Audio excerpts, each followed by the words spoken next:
American Kenpo is our primary style when it comes to our self-defense techniques and like most of our katas, but we do have a little bit of Taekwondo background as well with my dad. So even though we're great at self-defense, we have some guys that can jump, flip, kick, and spin like crazy. And I used to be able to do that stuff. I tried to dabble. And so even though they can be great at defending themselves and really protecting themselves, we'll go to tournaments and win in the tournament industry too. And then we have our sparring and fight classes as well. And we just like to have that well-roundedness because you might join and really like kata more, where someone else likes self-defense more and someone else likes sparring more, but you're going to learn it all because it's all important. It goes hand in hand together.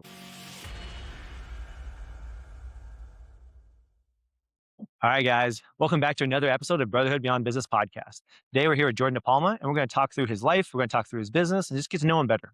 And Jordon, go ahead and first give me just some feedback on why you moved to Prescott, your family life, and give me a little bit of base of who you are. Yeah, so I moved to Prescott Valley about 8 years ago. What brought me up here wasn't anything planned. We actually opened up our karate school in Prescott Valley for somebody else who had already lived up here, one of our black belts. And they were like, yeah, we want to do this. So after putting them through the training they needed, they quit about a month in. And we said, but we just signed a 5-year lease. So being from the Gilbert and Queen Creek area, I was running a karate school down there for already, I believe, 2 years at that point. And we reached out, said, hey, what's a plan? I luckily had someone ready enough to kind of step into my school down there. And that got me the opportunity to move up here. It's kind of going back and forth a little bit, quite a bit for the first couple months. And then started running that school full time. And I left the other school to them. So that school's still running, but with someone totally different at this point.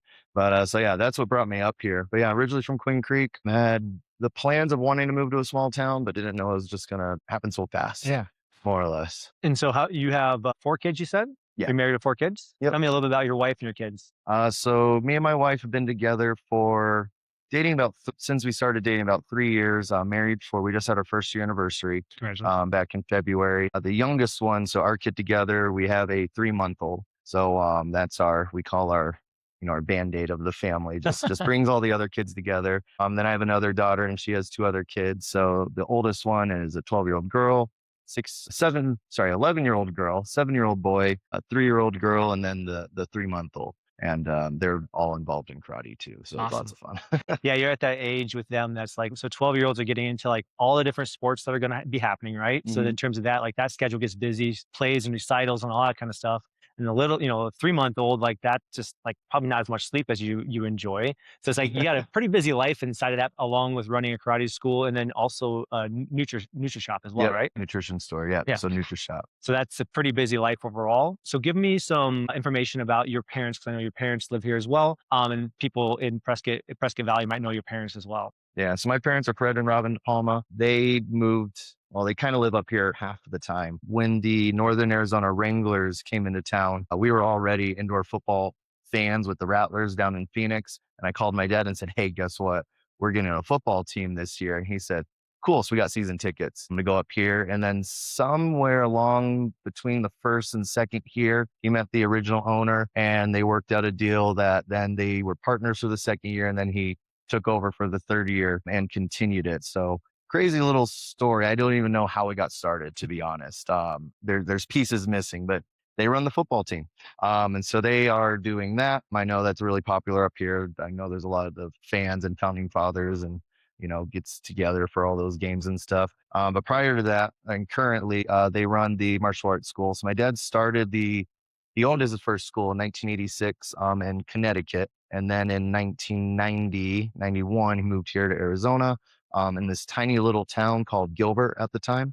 And he opened his first school there and just grew that school like crazy. And then in 95, met my mom. They got married, or 96, I believe, met my mom somewhere along the way.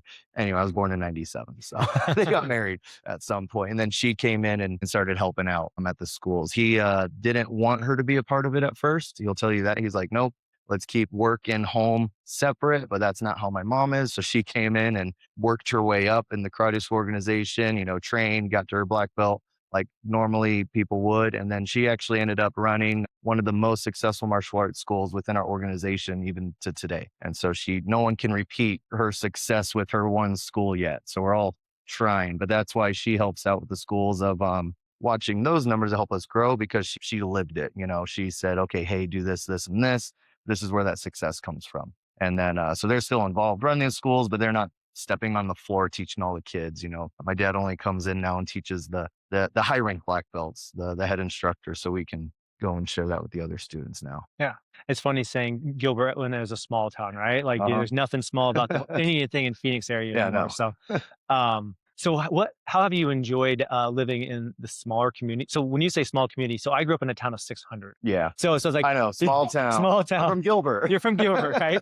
And so for me, this is still small town because I did live in the Chicago area for about 12 years. So I definitely know what you're talking about there. Yeah. But what does it feel like what do you enjoy about living in a smaller community like this instead of like something like Gilbert? I think what's fun about it is just it's a closer culture. It amazes me how many people, because my wife grew up here, but how many people like come into the karate school and then she knows them. No, I went to school with them. I was like, that's funny to me. So that's something that's definitely different. Being in Gilbert, you don't get as many people when I was running that school that came in that knew each other, unless it was like an invite, because there's just the mass of people on 1 by 1 mile radius. And then up here, it's a little different. So everybody comes in and they know somebody. And to me, that makes it fun. So the culture is easy to grow to what I wanted it to, because everyone's already friends with each other.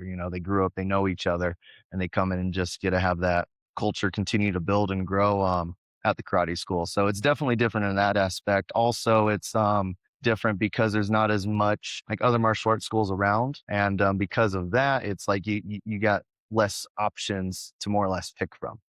So which for me, that's nice because people come in, we can have that conversation. Hey, are we the school for you? More or less. And, what are you looking for with your training? It's really easy to know for them that's like, yeah, this is a great place. This is a good culture they want to be a part of. They're not running around to 100 different places trying to figure out, what's the best martial arts school. We all have great martial arts here in the town, which is cool, but just being a part of that community is fun. To be known as the karate guy that's in town. Yeah. Yeah, that's one thing. Running both one in Gilbert and then obviously running the one in Prescott Valley. Do you see like just a higher retention rate overall because like the Gilbert, they can run probably till maybe 15 or 20 different ones within a 20-minute drive, right? And so do you find yourself just having a naturally higher retention rate?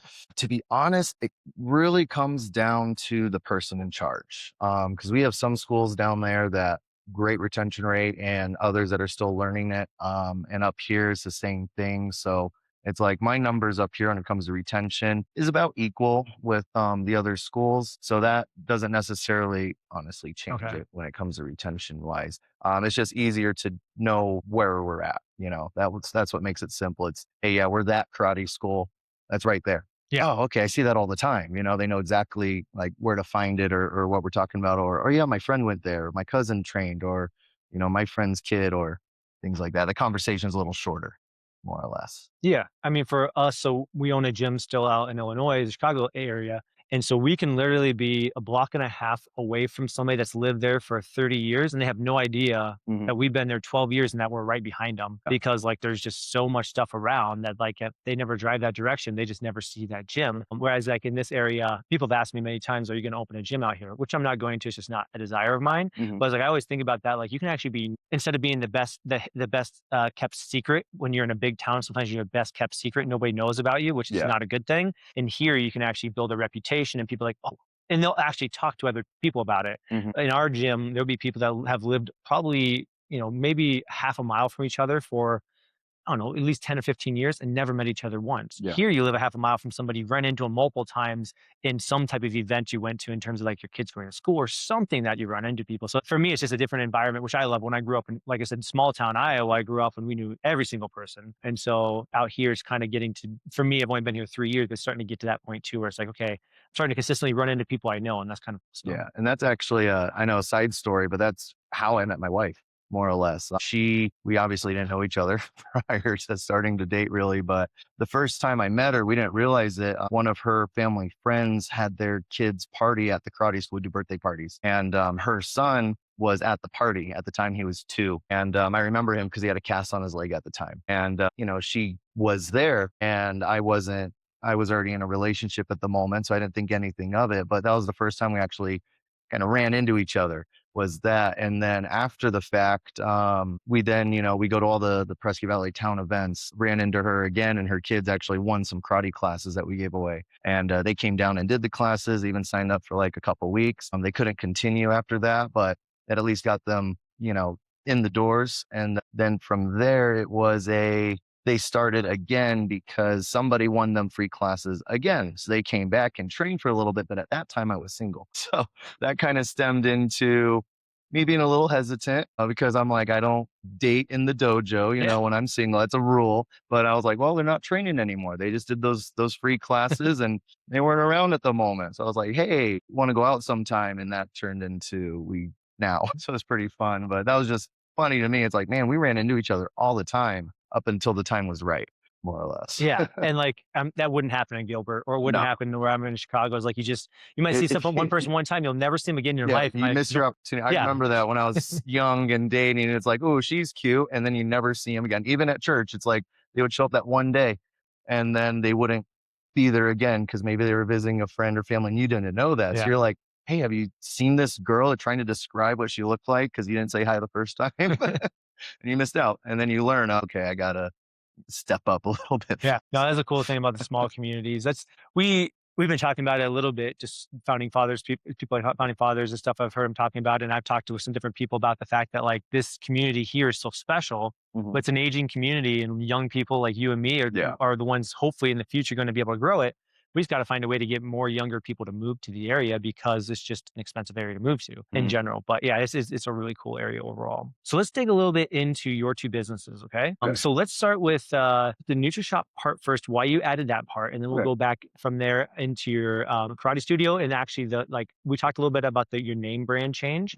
Talk about that change between the two, just in case people associate the old name or the new name. All right, cool. Yeah. So NutriShop, we just opened 3-4 months ago at this point, but it's been a year of development, ideas, training, communication with the franchise owners, and that started just because for my own personal fitness journey. I got tired of not knowing what supplements I needed or understanding the different stuff, and why BCAAs are important and which protein to take and, what's testosterone do for you and little things like that. So, doing my own research kind of gets hard because, Google sometimes says one thing and then this person says another. And you go into some places sometimes that have the supplements, and depending who's working that day, still don't really have all the answers occasionally. And then you go some days and this person does. And so I wanted to have a place to where people can come in and know that whoever they're talking to is going to give the best advice they can based on what your fitness goal, the journey is. And even if it's not something you're necessarily looking for, at least so you understand what that product does for you. And then we know too, if there's something that's like, hey, what's this ingredient? My team's really good at, that's a great question. Let me write that down. I'll look it up and we'll tell you once we figure it out. Cause we want to make sure we don't give false answers too. We do that at the karate school also. We know it's like never just assume an answer. Always find it. It's okay to say, let me get back to you on that when you need to, because I'd rather be confident in my answer than guessing, more or less. So that's how that started. And at the same time, because I know I'm not old yet, but I'm getting to that point in my life, with having kids and things. My goal is to set up different businesses, hopefully, and to have that, extra revenue coming in for my kids. So that way they have something to grow up into to kind of pick and choose from when it comes to hopefully them having a job or understanding how business goes. So that started just on my own personal fitness journey and wanting to do something that can have longevity. Because martial arts is great, but it's really hard sometimes to grow a good instructor. You got to find the perfect person because they have to be personable. They have to be good with kids, and they have to be a good teacher. They have to be a good role model, and they have to know martial arts. And there's a lot of little steps that comes to being a martial artist. But someone that can work a NutriShop, I can train in 3 months and actually get them to understand and know the product and give the recommendations and teach the scripts. It's a lot less training. And so I just wanted to have an option, at least, of business growth that I can go faster when I need to versus a martial arts school, because that takes the right person. Now, martial arts school is going to be way more successful still, but this can be successful for a single individual who really wants to, get into something that I can train quickly on. So that's where it stemmed from. Now I love that. Like, so looking from a business owner perspective, right? So you Mhm. have for services, but Yeah. one I'd call a product-based service and one is a service, like a hand-on service, right? And so hands-on service are very rewarding, but aren't always as scalable Mhm. because of the human component, right? Finding the perfect trainers, finding the perfect coaches becomes an obstacle. Whereas product-based ones, like all we got to do is create a product database, and what this product database, like, so example is like creatine. Like, who should use creatine? Why would they use creatine? You can create a quick, simple like system. Like, somebody walks in and they have this question about, I want Mhm. to get stronger, or I'm looking for, I know creatine's been proven for Alzheimer's now. So I'm looking Yeah. for brain health. Like, oh, creatine could be a really good supplement for you. Very easy to train somebody in a very short period of time. Good trainer, especially within martial arts when you guys have a belt system too, which shows the proven over time, right? And so it takes a little bit longer to get people into those or find qualified individuals for the level that you want to teach at. So it's good. I love that the perspective of creating different types of revenue streams. If everything is a hands-on service-based thing, the obstacle becomes is you keep running in the same obstacles. Let's just throw out an example. You built that, but you also over here decided, hey, we can do fitness as well. So we're going to build a CrossFit right next door. Well, then you running different services in certain ways, meaning one's martial arts and one's fitness, but you run in the exact same obstacles, which is Mhm. humans, people running these things. Whereas in this thing, you have complementary businesses, people that are doing martial arts need supplements most likely, but also it's like, hey, I don't have to rely on having the exact same quality of people, or not exactly quality, but the hiring process isn't nearly as hard. So Yeah. for you, as you're building businesses, it makes it easier. Like one's quicker scalable if I need to, and the other is maybe long term, like this is the better product we can do. So I like Yeah. that. Yep. No, definitely. And yeah, and that's the fun part. And one big thing about martial arts to where, which my dad's huge on this, and so am I, and I agree. But anytime like we bring someone on, we actually hire people, not rank. And now sometimes rank comes first, just depending on age. I got my black belt when I was 12, and being 12 years old, I'm not really old enough yet to go teach, even though I was working my way up. But like right now, I have 5 instructors, and not a single one of them is a black belt because they're all good people. They're all good kids. 2 of them are adults and 3 of them are teenagers between 14 and 16 right now. And they have a good personality. And, because I can train somebody to become a black belt, but I can't really train someone's personality to go with it. And so we always look for that first. Now, if they are younger, then we get their black belt. Then we're trying to see if their personality goes down the right path. But, that's a fun thing about martial arts too, is, we have that right handbook, the correct lesson plans, the structure, the trainings to say, okay, hey, you're high enough rank to work with the lower ranks because you know more than what they know still, Yeah. and you can help them get to their goals of where they need to be. And what's fun with that is 2 of the instructors are testing for their black belt within the next couple months here, so they're excited. But they're finally old enough to come help out, and they're like, yeah, so they're pumped to get their black belts finally. But they're my newest instructors. They're the youngest ones. They're the ones that just turned 14, and my older ones, the ones that have been there longer, are like the lower ranks of the group of them, but they're more mature. They have better qualities when it comes to working with kids than sometimes you get certain high ranks to do. And on the martial arts side, that's important because where karate schools can occasionally go wrong is they hire their high ranks that aren't good at working with kids. And then they wonder why, man, why is no one liking classes? Because it's like, well, this guy's teaching your white belts like they're black belts and kind of scaring them off. So we don't want that to happen. But still, just getting to that right personality type and the passion of martial arts is hard. It's a very unique profession that you have to be able to get into. It takes a lot of personal training and personal want and drive, and good personality goes with it. Yeah, we actually found that in fitness as well. When we first started our business in the first couple of years, we tried to hire people with exercise science degrees, just technicians, right?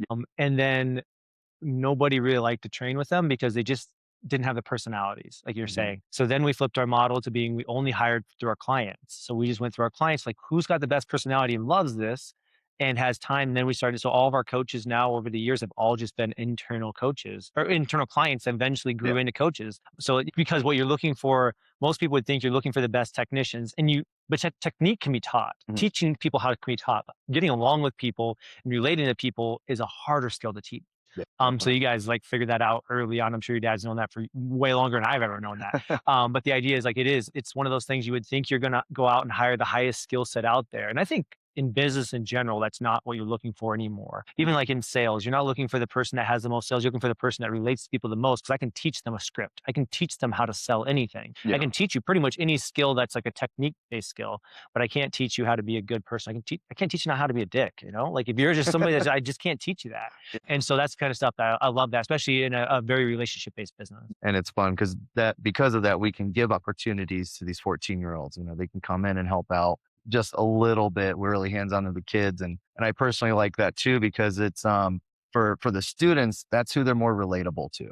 They look at me and they're like, "Oh, I can't become," they call me Master DePalma at the school. "I can't become Master DePalma. He's been doing this for 25 years and he's older than me." And it's hard to think like when you're 5 years old that you're going to be me one day. But if you're lined up next to, a 10-year-old that's helping out, you're like, "Oh, I want to be like him one day." And that 10-year-old's looking up to the 15-year-old and the 15-year-old's looking up to the 20-year-old, and it goes up Mm. more or less. And I like having that different ages of coming to help out for that reason too. It's one thing that we've lost in America is the apprenticeship program, right? Hmm. So it used to be, especially in the 70s, apprenticeship for almost every industry you're in. If you wanted to become like an electrician, you go through apprenticeship program. So when they still use that in other countries in the world, we just don't use that in America anymore. It's Yeah. very little apprenticeship, where the idea is like you start at a younger age and you learn these skills. College kind of replaced the apprenticeship. Hmm. But the problem is anybody that hires people out of college is they're not really trained up for the thing that you need. They're trained up maybe to how to learn more, but they haven't been trained up in like, this is how we do these things. I would rather Yeah. bring somebody in a younger age. It's like, there are a lot of different types of martial arts out there. It's like, hey, I've been Hmm. trained up in this, but I want somebody trained up in my system. The sooner they're trained in my system, the better they'll be really good at our system. Yeah. And so that's pretty much what you guys are creating there, have created an apprenticeship type program, like over time. And maybe they find a different career after 20 years old, after they graduate from college or something like that. But it's like, hey, they might also, like at 13 or 14 years old, found their forever career too. And like, how many people at that age found that career because they got a chance to actually experience the joy in it? Yeah. And that's actually, so my buddy that runs a school in Gilbert, we call him Shihan Stewart. Shihan's his title, but Stevie, he, he, we call him the lost lamb of the group. Cause, when he got his black belt when he was younger, he stopped training. He was a teenager back in the day. And then randomly we ran into his family again at a bowling alley. And he went to college. He's got multiple degrees. At the moment, he was managing like a whole movie theater, in charge of that. And we actually offered his sister a job interview. And so she came in for the job interview and he went with her because he wanted to just see the karate school. He was excited to see his instructor.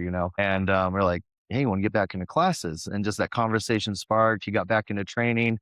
He started helping out, and now he runs our largest martial arts school. So it's like he went and did all the college stuff, but then oh, I really love doing this. And now he's super successful at this school, and that happens. But like you said, just that apprenticeship, giving that little opportunity, because sometimes students start and parents and everybody, they don't think like martial arts is a career, and it absolutely is. But you just have to take the right steps and the right training to more or less get there.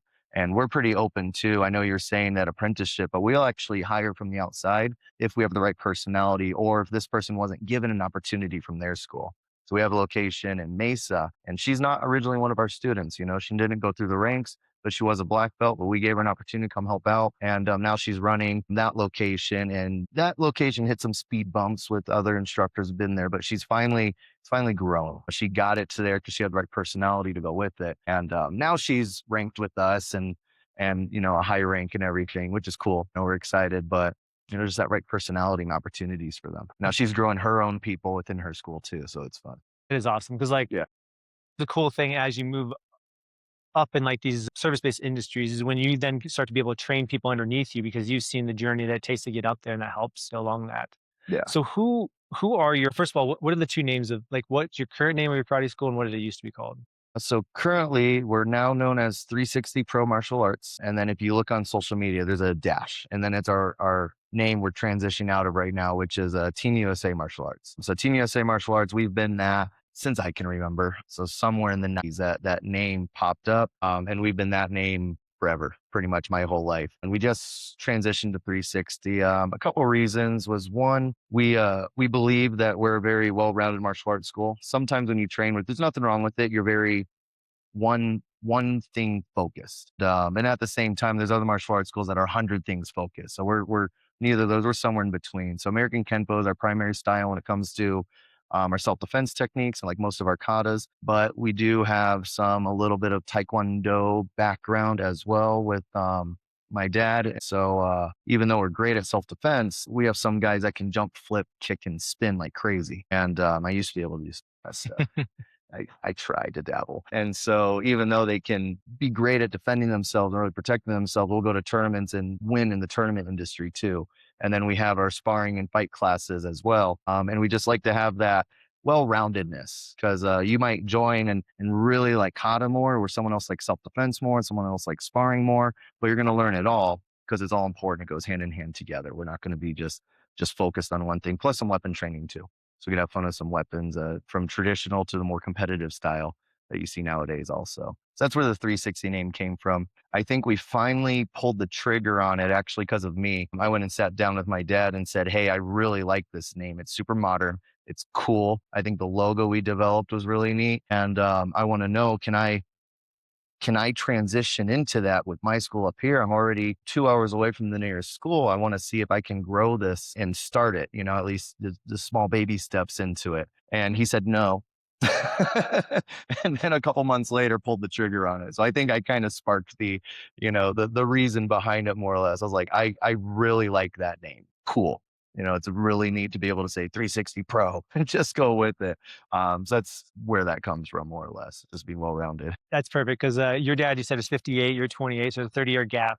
He's been running these businesses since, what you said, 86 or 96? 86 is when he opened or bought his 86, first yeah. school. Yeah. So it is the same thing for my dad. My dad's 78 and I'm 39. And Mhm. so I have to give my dad an idea from the side and let it become his idea months later. Mhm. Still to this day, that thing is like, if I talk to him in the moment with it, he will like, no, or just completely disagree. And then like six weeks later or something, he'll be like, I've really been thinking about that thing. I think that's a good idea. Or he'll be like, or he'll say to his team, like, I thought of this idea. And I'm fine. I'm totally like, that's fine. Like, I don't really care whose idea it is as long as it's switched. But it's just that like been in business long enough. They need to have that little bit of time to like process the idea because Uh-huh. it's been this way for so long. And then once they process, like, oh, it's probably not that bad idea. Yeah. But in the moment, it's really hard to make that change. It's their baby. Yeah. And they don't want to let go. And they know someone else is going to eventually take over. And that's where I'm starting to come up a little bit too. And, I can tell anytime I give something, he's a no guy. I think, some of the best dads are the ones that say no. And I do it with my kids all the time. Can we do this? No. And they know it's like, I'm going to think about it. Well, 7-year-old, he doesn't know that I'm going to think about it yet. He's working on it, but he's always been just no. But again, it gets the gears turning so he can really think it through and get it to where it goes, which I think is an important skill. How many times do unsuccessful managers or employees or business people are always yes men? Every time someone asks a question or wants a request, they say, yeah, sure, let's do it. And then they don't have time to think it through. And then later have to change their answer. Now that person is upset because they said yes the first time. And they're like, but you said we could. And it's like, actually changed my mind. I'd rather be like, no, and come back later. Yeah, let's talk this through a little bit and see what we can make happen. But I think that's important for anybody. Yeah. Yeah, I'm a very slow to decide person, fast to act. So like it takes me a little bit to make a decision on something, but like when I'm like, yes, it's like go, full goal, right? With things like if we're gonna do this, we're gonna do this. And I think for raising kids in general, it's like just in today's society, it has just been too much like you can just have anything you want. It's like, we need to step back and be like, okay, like parents are still the boss here. Like we'll decide we'll give us a second. We'll make a decision on this. Then we can talk about it. And I think that's always just like a good thing I mean, you were raised, your dad's 58, my dad's 78. Like they were raised in a different time. So we were raised by people in a different time. And so if we keep those standards going forward, it's a good thing. Yeah. And I've learned too with my kids, they'll ask me a question and be like, let me ask your mom. So together we can have a conversation, especially if it's like, can I go hang out with a friend? Can I have a sleepover? Sometimes it's just little things like that, but I need to make sure our schedule works for that. I don't want to say, yeah. And then mom all of a sudden's like, oh no, I can't because I can't drop you, pick you up or whatever it is because plans or whatever. We tie that in. Yeah. Me and my wife don't have kids yet, but we'd even do that with our dog. Like my dog will come and try to get something from us. Like just a doodle because doodles like run your life. Yeah. I'm like, I don't know. Let me talk to your mom first to see if you already got that treat from her. It's just that little simple, that communication be like, oh, you're ready. You need to check in. You're ready. So your studio then is the only one that's currently called the 360 Pro? No, we all did the name change. Oh, you did it for the whole like Yep, we're doing it for everything. And we made that change literally not even. Okay. So it's brand new. So if you go to our Facebook pages, like you'll see it says 360-Team USA, then the location that it's in, because we're in that Yeah. transition Yep. right now. We want people to look us up and still know, oh, that's the same place. Yep. And I've had some people, because we've even changed like how they answer the phone. Thanks for calling 360. They're like, is this the DePalma guy? Because and I'm like, yes. Like, and they're confused. I'm like, we had a name change. Like, oh yeah, and they forget. So even the students that we told and announced are forgetting too Yeah. sometimes. It's just fine. They're so used to it. And with name changes, it's a good year, if not 2-year process, because Mhm. like you said, former students that were there years ago that haven't looked you up forever, Yeah. right? And all of a sudden they're like, hey, we're going to go back to that studio. And then I can't find your studio online anymore, right? It's like, well, where's the studio? The part about Google itself is like your former name is going to be still listed out there forever. So then it'll redirect it long term. Yeah. But yeah, it is one of those things. I think rebranding is an obstacle sometimes, but it's less Mhm. of an obstacle in today's like social media world or Google world than it was a long time ago, because now you can like switch something on certain platforms and Google just picks it up real fast. Yep. And now you're able to do that through like SEO. You can really switch that stuff around pretty fast. Yeah. So who is your studio for? Like, is it for adults, kids? Like, what's the range of like age groups? We started as young as 3.5, and then there's no limit on age from there. Pretty much, everyone is at their own training because it is an individual sport, even though it's in a team setting. But we break it into 3 different age groups, and then depending on rank, sometimes we combine it a little bit more. But we have our Little Dragons program, which to me is one of my most favorite class to teach. They're fun. I purposely put this class first on the schedule every day because it doesn't matter how stressed or overwhelmed or whatever it is. This is our 3.5 to 6 year olds. We start that class and they just do and say the funnest stuff. And it puts you in a good mood. You have to be in a good mood to teach that age. So I do that selfishly, to be honest. And what's fun with that is my 3.5 year old just started. So she's doing her first belt exam next Saturday. So it's been a whole new experience for me teaching because I have a kid on the floor, working her way through white belt too. But that's our first age group. Next is we have an age group for first grade to 12. And that's we call just our kids class. And so a little bit more mature, of course, what we're doing, but still going over basics and self-defense techniques. Then we have a teen and adult program. So 13 on up. Okay. So broken down more my size and the maturity when it comes to the little ones, make sure they're hanging out with the proper age groups that they need to be. Very cool. I mean, that's the thing. I always, from somebody in an outside perspective, that like always wanted to get into martial arts. My wife was big into Krav Maga for years. She did Krav Maga for I think 10 years because her dad got her into it because she's a teacher and she was doing inner city work. And Okay. he's like, you need to know self-defense. And so he found a Krav Maga guy and they went and did it. And she trained that for like 10 years before we ever met. And so she was really into that. And so when we moved out here, she's like, well, eventually we need to get into martial arts again, something Yeah. of that nature. Right. And so we've been talking about that. But the big thing is when you go to websites and stuff, you just never know if people train adults because adults is like, you see all the kid stuff. You don't always see the adult stuff. So that's good to kind of like know from that outside perspective, like, training adults, because I think a lot more adults want to do it. I know like for BJJ, that's become popular. Yeah. And so a lot of adults like, oh, that's for adults. But it's like some people like miss that like Taekwondo can be for that, Judo can be for that. There's a lot of different sports out there in the martial arts sport wise that can be for adults. They just don't promote to adults as much. Yeah. And I mean, that's just the marketing game, to be Yeah. honest. So like when we market to adults, a lot of times I'm marketing to parents of the kids. Yep.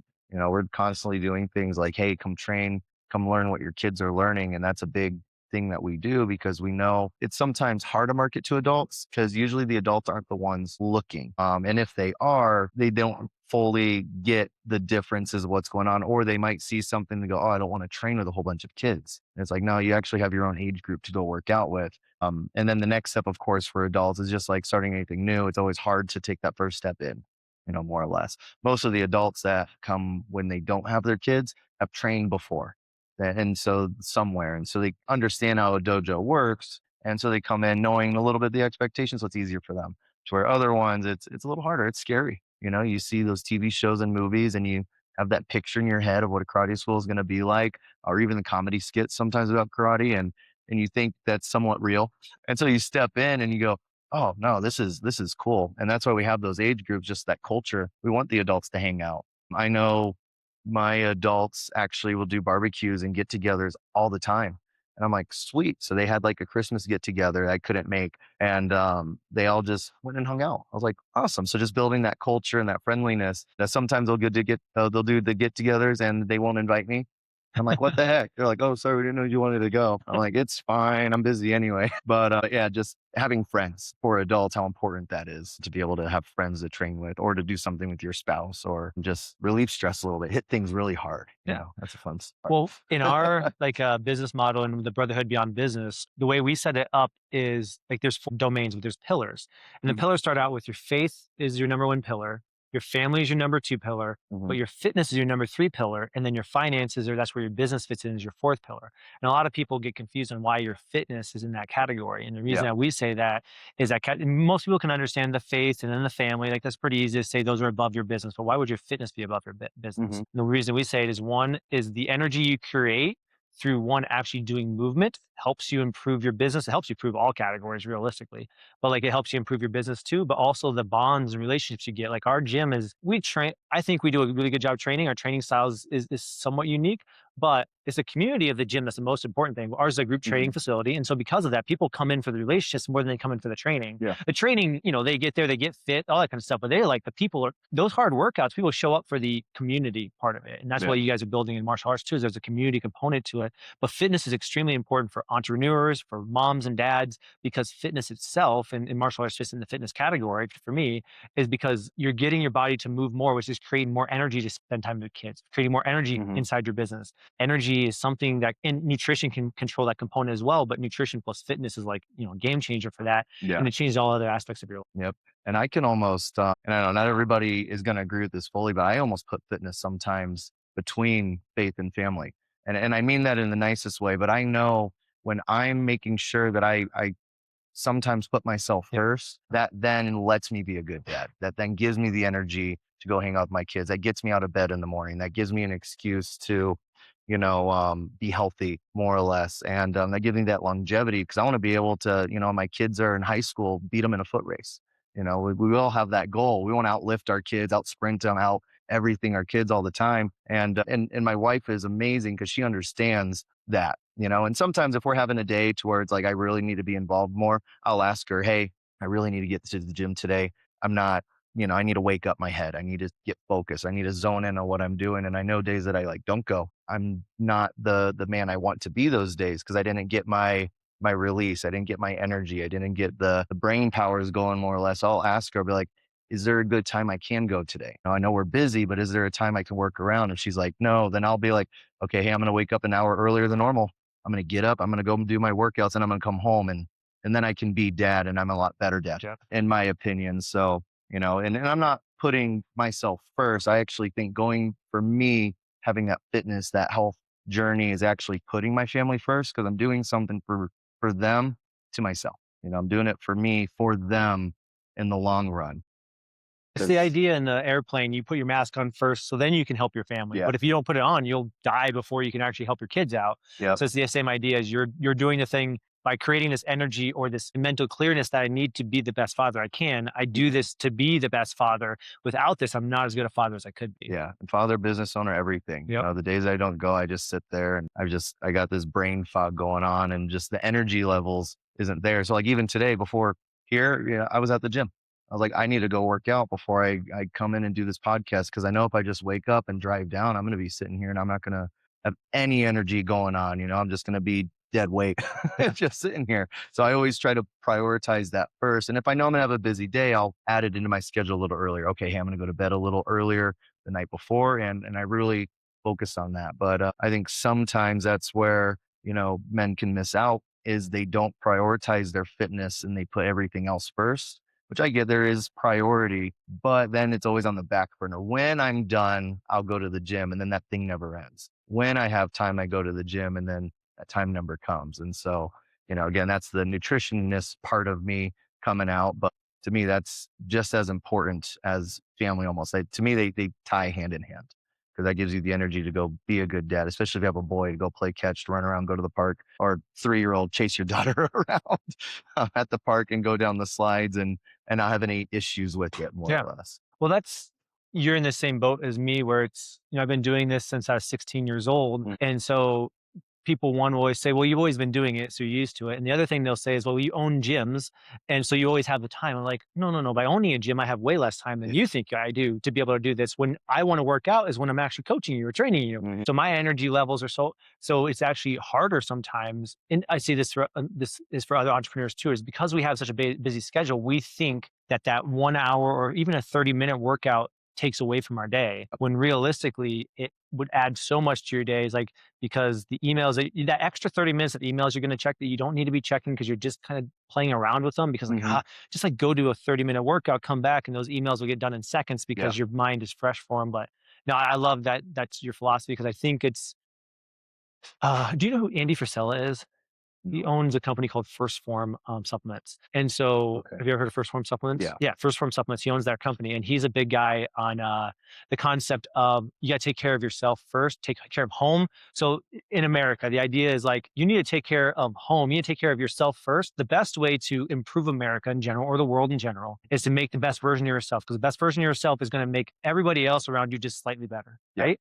And so his philosophy with that is like, hey, like whatever you can do, make yourself the top person you can, the best version of yourself. It's not to be arrogant, it's actually to serve everybody else. Mhm. And one of those main things is your fitness and your health. The healthier and fitter you are, when somebody gets hurt, the 70-year-old gets hurt, you're fit enough at 50 years old to help them move. Or Mhm. you're in your 70s and 80s and still are moving really, really well. And you don't have to be a burden on the other people because your body's falling apart. There's so much that comes through your fitness for our long term as business owners, as husbands. For you having young kids, it's also a role model, right? You're showing them this is what we do. I'm a man. I work out. I do this. I create strength. I create fitness because this is what I do as a man. And then there's role models for your kids. Yeah. And my kid's already the 7-year-old Jackson the other day. He goes, so what does the gym look like? Like he knows I'm there all the time. It's like I'll come home. He's like, where were you? I was like, I was at the gym.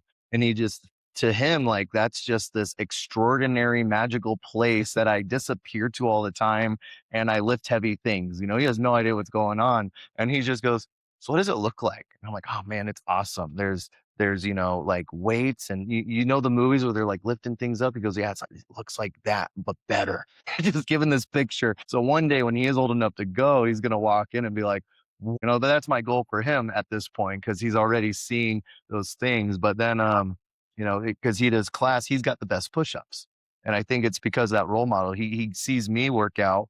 And even though I'm not taking him or working out with them, he knows like, oh, I need to get strong. That's just what we do. I do push-ups, I do sit-ups. Kid has a freaking six-pack, and he just does like the most perfect push-ups and exercise. Like his fitness level is amazing. And sometimes for 7-year-olds, that's not always the case for everybody. But to him, he's got that. He wants to have that, Yeah. startup at least, because he's already got those good habits. And I'm glad I came into his life young enough that he gets to see that. And then my 3-year-old, I'm always like, you want to be strong like daddy? And she goes, no, I'm going to stay little. I was like, okay, but you want to be able to, I'll try to correlate it to a 3-year-old conversation. It's like, okay, that's fine, but you're going to beat me one day in a race, right? And she goes, yeah, little things like that. She's like, I want to say little.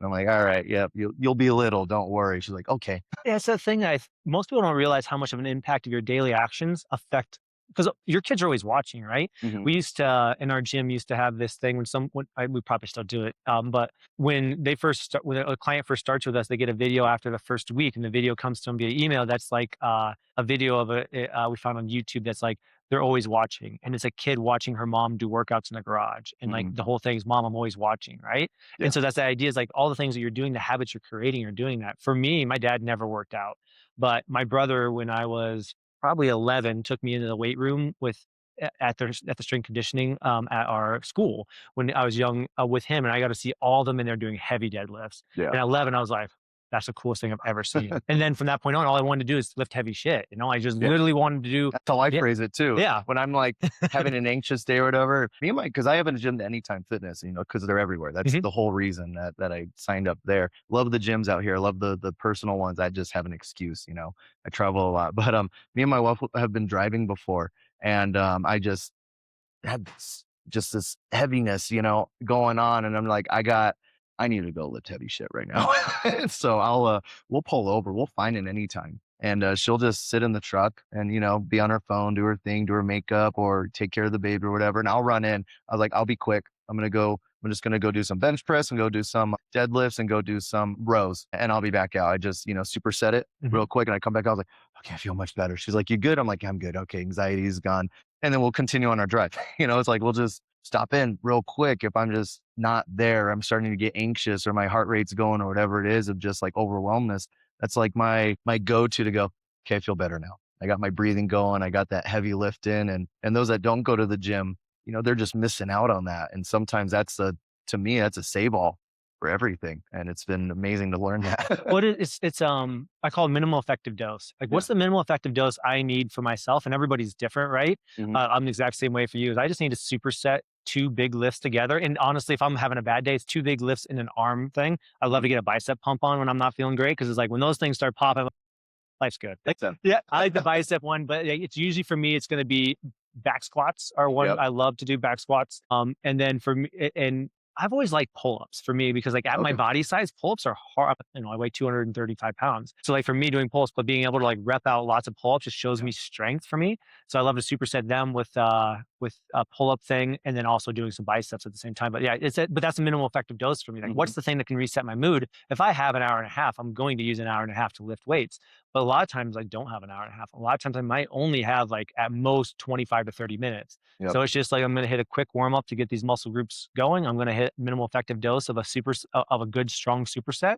I mean, we have one advantage we have is we've been lifting for long enough that we have a really good base. Yeah. Meaning like we know where to start. We're not just going to go in there and lift heavy things and not know how much what you might see, let's say a 500-pound back squat, but I'm in there doing a 300-pound back squat. And you're like, well, a 300-pound back's a lot. It's like, but I usually squat 550. So if I'm squatting 550, a 300-pound back squat's a very low, it looks strong to you, but it's a very low amount for me. So it's like that superset might look different on the days, but it's just a fun topic in a minimal effective dose because most people overthink what they need to do for fitness. If you have plenty of time, awesome, hammer out a killer workout. Our house, we have a 3-car garage and we turn that into a full gym. So we have a squat machine, or we have a squat rack in there. We have a Smith machine in there. We have a reverse hyper. We have an infrared sauna. We have a cold plunge, all that. It's like decked out. We have an outdoor. We have farmer's carries. We have tank sleds, all that kind of stuff. Cancel my gym membership. Just come work out there, man. Nice. But the idea for that is like most people see that and like you do these big killer workouts. Like, no, I built it this way because I know what I enjoy.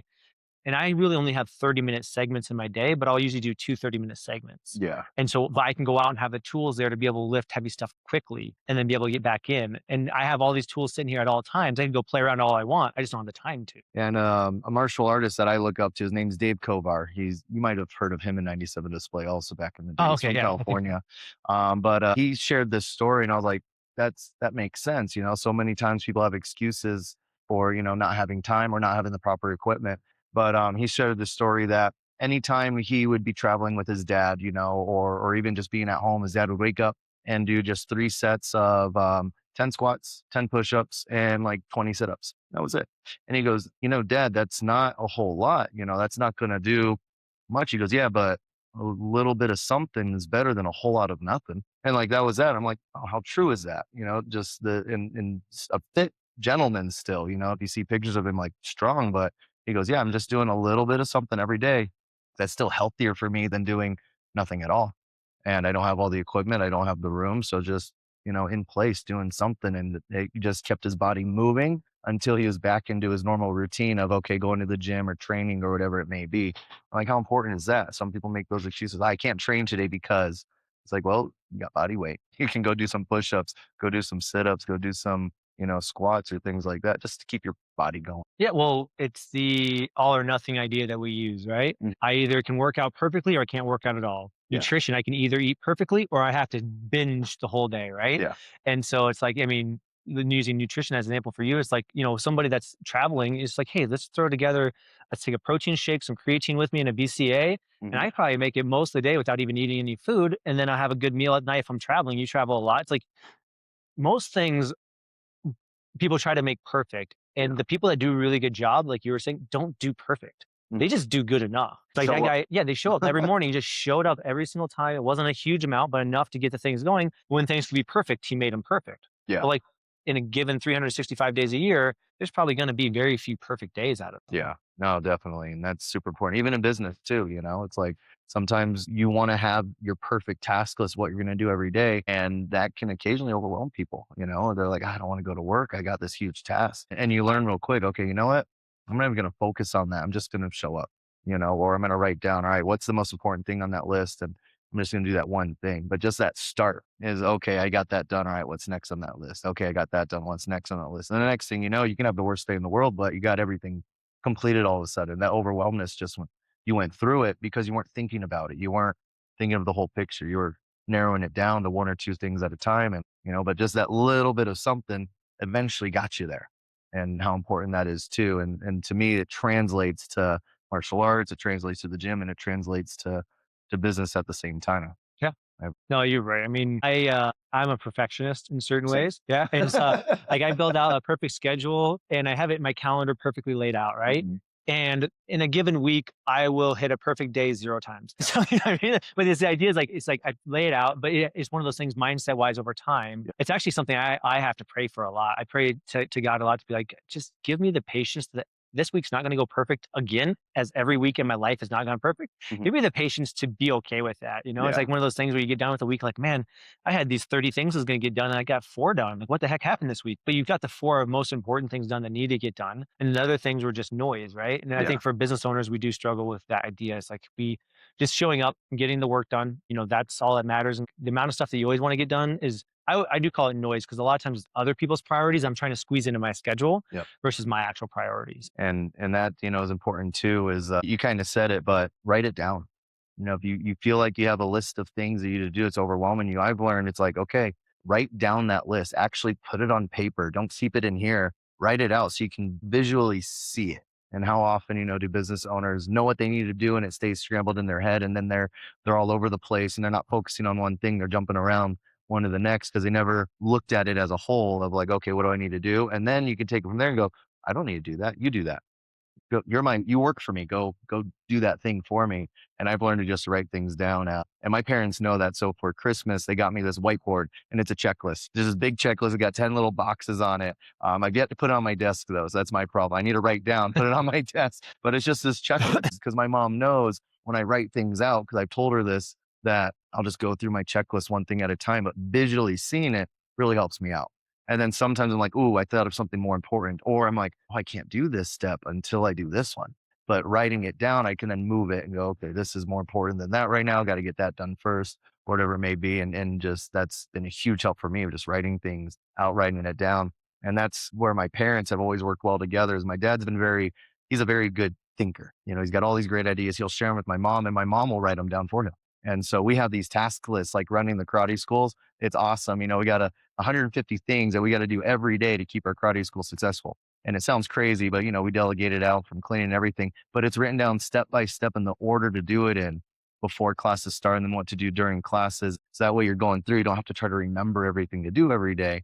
And that's been where their success has really come from with sharing is my dad's like, hey, I got this idea. And my mom goes, okay, let me write it out. And that's just how the relationship has always been. It's actually Pretty amazing. perfect. So there's a book called Traction. The book called Traction is like the entrepreneur operating system is what it's designed off of. But in the book, they talk about that. There's the visionary and integrator. Your mom's a perfect integrator, which means she's a system oriented person. Yep. Your dad's a visionary. He's an idea person. You rarely will find them to be the same person. They're usually one and the other. Oh, that's my problem. I got both of those. In my head, I do both visionary and integrator. I've had to hire different business partners to help me in the different parts because my mind will be very strong here and I'll have but I'll try to integrate them too quickly. Now the business partners that are in my different businesses, I actually have 4 total different business partners for the different businesses I run. And they all have different skill sets of being visionaries and integrators as well. So like Nathan and Joe are my integrators and they help me be like, hey, Trevor, like don't start integrating yet. And Danny's a really good visionary. So him and me talk visionary stuff. And then I talk to my integrator guys to make sure that, because I will be the person that like come up with this idea and go rebuild our website like tonight. Yeah. It's like I shouldn't be touching our website for a long time, or I shouldn't even be the one touching our website. But because I can do the integrator system side, my visionary brain gets in the way sometimes. Like both of them together, like I always want to start working. No, definitely. And I'm glad to have my parents around still because I'll call them sometimes. They're like, hey, I got this idea. What do you think? I usually call my mom first. She's the one that'll say, you should ask your dad. I'm like, okay. Then I call him, but I know his answer, no. I think that's why I always call her first to go over it, talk it through for a little bit. And then occasionally I'll be talking to her about something and say, what do you think of this? And I'll be like, oh, never mind. I figured it out. Thanks for the conversation. And I just needed to speak with someone on Yeah. it more or less. And so my mom knows. I call her every day and sometimes I'll have ideas. The other day she called me in the morning. She goes, you didn't call me last night. I'm like, yeah, sorry. I went to the gym, or whatever it was. She goes, you always call me. I'm like, yeah, I know. She goes, okay, well, what's up? Just to have that quick conversation, but Well, like mom son like dynamic there, be able to talk yeah. about business, but then your relationship just builds stronger because you're talking about business, but you're Mhm. also, I'm sure, going over family stuff at that same in those calls too. So she's used to like just having that update too. And because I grew up in their martial arts world, it's like we have so much to talk about. And that's been fun for our family. It's like our family did karate.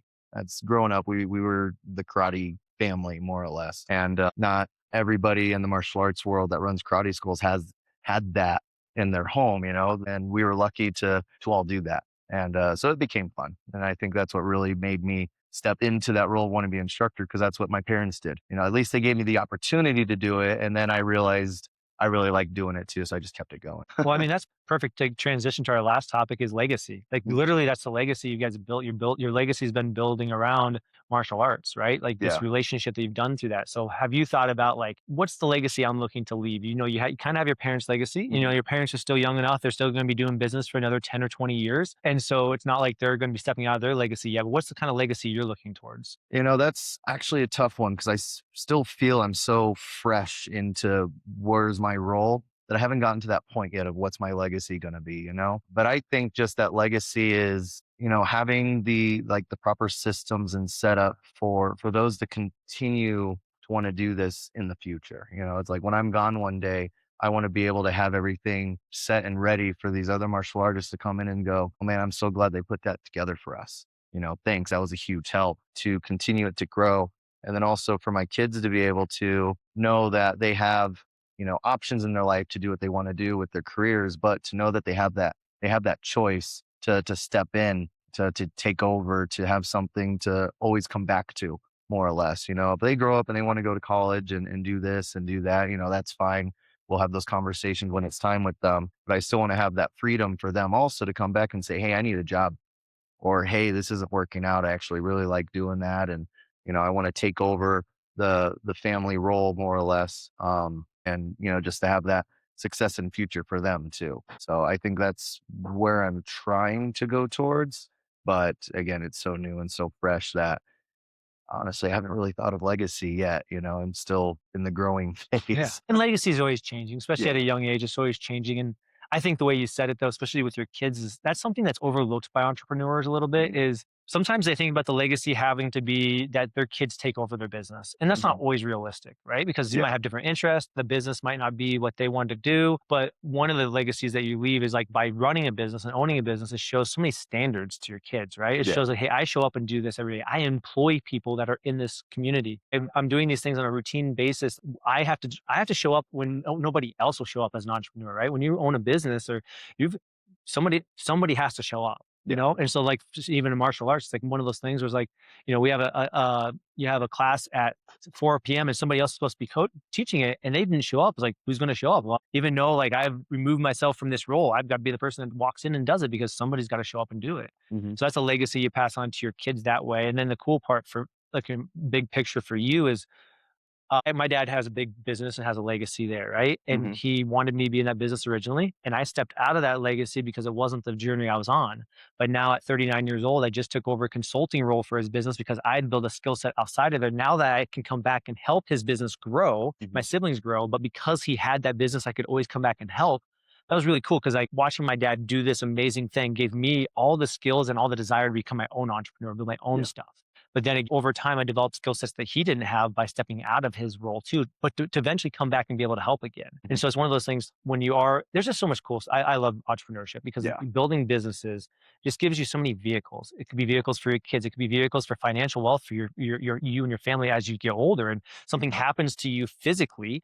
And now your business though can still feed your family. There's so much cool Yeah. stuff about that our legacy as entrepreneurs is just we just don't have to worry about being factory workers. Nothing wrong with factory workers, but the idea is a factory worker that somebody can fire you at any point and your business is gone. I mean, your livelihood's gone. You got to go find another thing. For business, like I will bet on myself 100 times out of 100. Meaning, like, if for some reason, so COVID, we owned a gym during COVID, and we were in Yep. Chicago, which was really hard because they locked us down. Yeah. And so we were like, but what do you do? Everybody else is getting laid off from their jobs, and we're like, me and my business partner, we'll figure this out because, like, I will bet on myself 100 times out of 100. And so we actually came out of COVID, built a bigger gym out of it, and Yep. then I, at that point, realized I'm going to escape this model and now go build my other businesses that the government can't control at all. Can't say they're essential or not. I do everything remotely. You can't say a darn thing about it, right? Yeah. But the idea was, as an entrepreneur, I could bet on myself, and that's the best money I'll ever spend. And that's what you have as a legacy too. Is like your parents built this awesome legacy that now you're taking over in chunks, and over time it will be part of your legacy, and you'll be able to hand that to your kids too. So Yep.